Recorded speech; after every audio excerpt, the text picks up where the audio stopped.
Hello बच्चों, let's see this question. Name the processes which is antagonistic to linkage. ऐसे process का नाम बताना है जो कि एंटागोनिस्टिक है लिंकेज के। सबसे पहले हम बात करते हैं की कॉन्सेप्ट। की कॉन्सेप्ट में भी सबसे पहले हम बात करते हैं लिंकेज के बारे में। Linkage it is the basically a physical association of gene. Linkage the physical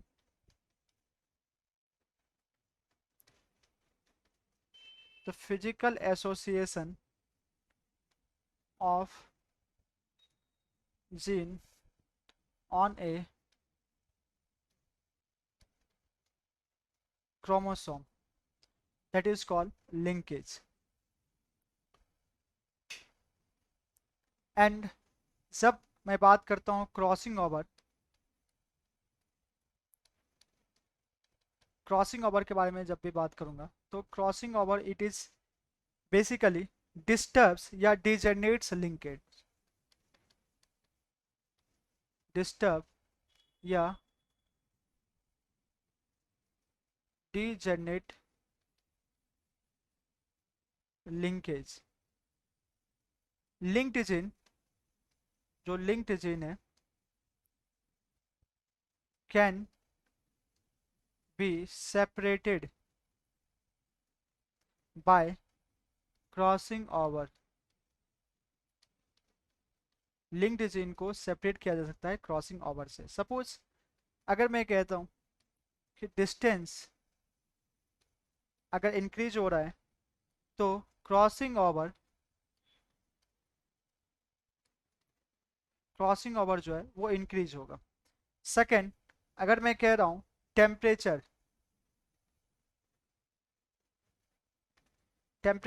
increase हो रहा है तो क्रॉसिंग ओवर जो होगा वो इंक्रीज होगा। थर्ड, अगर मैं बात कर रहा हूं एज जैसे जैसे इंक्रीज होती है तो क्रॉसिंग ओवर जो होती है, क्रॉसिंग ओवर क्या हो जाती है, कम हो जाती है। तो डिस्टेंस बढ़ने से क्रॉसिंग ओवर बढ़ रही है, बट अगर मैं बात करूँ लिंकेज ये कम हो जाती है। टेम्परेचर बढ़ने से क्रॉसिंग ओवर बढ़ रही है तो लिंकेज ये कम हो जाती है। एज बढ़ने से क्रॉसिंग ओवर बढ़ रही है